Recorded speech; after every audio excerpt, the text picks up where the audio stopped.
بسم اللہ الرحمن الرحیم۔ السلام علیکم دوستو، قرآن شریف پڑھنے کی کوشش کرنا۔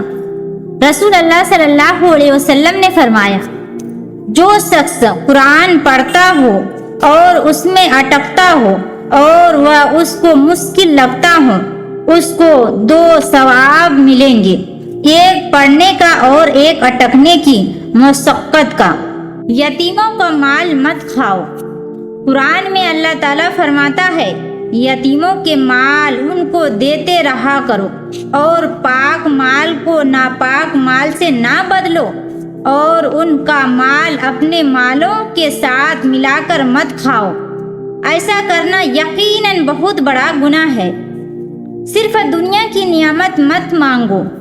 قرآن میں اللہ تعالیٰ فرماتا ہے، جو شخص اپنے اعمال کے بدلے میں صرف دنیا کے انعام کی خواہش رکھتا ہے تو یہ اس کی نادانی ہے۔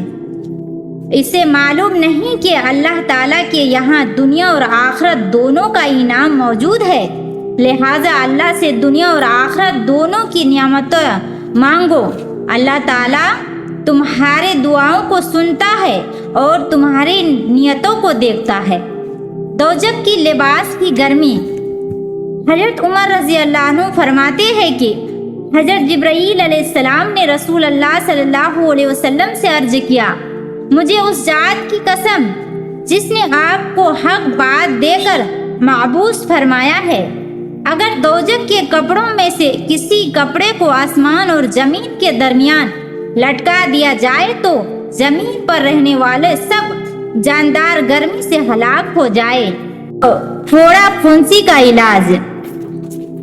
آپ صلی اللہ علیہ وسلم کی بیویوں میں سے ایک بیوی بیان فرماتی ہے کہ ایک دن رسول اللہ صلی اللہ علیہ وسلم میرے پاس تشریف لائے اور دریافت فرمایا، کیا تمہارے پاس ذرہ ہے؟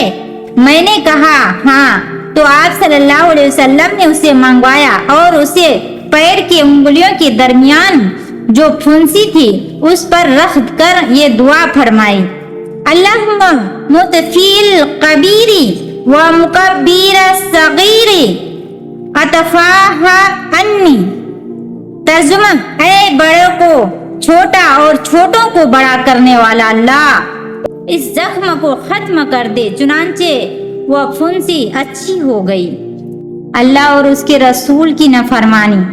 قرآن میں اللہ تعالیٰ فرماتا ہے، جو شخص اللہ اور اس کے رسول کی نافرمانی کرے گا اور اس کی مقرر کی ہوئی حدوں سے آگے بڑھے گا تو اللہ تعالیٰ اس کو آگ میں داخل کرے گا جس میں وہ ہمیشہ رہے گا، اور اس کو ذلیل و رسوائی کرنے والے عذاب ہوں گا۔ دنیا سے بہتر آخرت کا گھر ہے۔ قرآن میں اللہ تعالیٰ فرماتا ہے، دنیا کی زندگی سوائے کھیل کود کے کچھ بھی نہیں، اور آخرت کا گھر متقیوں یعنی اللہ تعالیٰ سے ڈرنے والے کے لیے بہتر ہے۔ ابلیس بھی رحمت کی امید کرنے لگے گا۔ ابلیس بھی رحمت کی امید کرنے لگے گا۔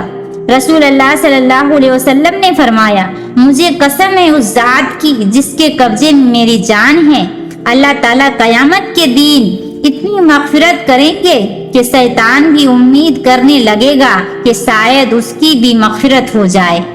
شہادت کی موت مانگنا۔ رسول اللہ صلی اللہ علیہ وسلم نے فرمایا، جو شخص سچے طلب کے ساتھ اللہ تعالیٰ سے شہادت کی موت مانگتا ہے تو اللہ تعالیٰ اسے شہیدی کے درجے تک پہنچا دیتا ہے، چاہے وہ اپنے بستر پر ہی مرا ہو۔ کسی اجنبی عورت کے مشافہہ کرنا۔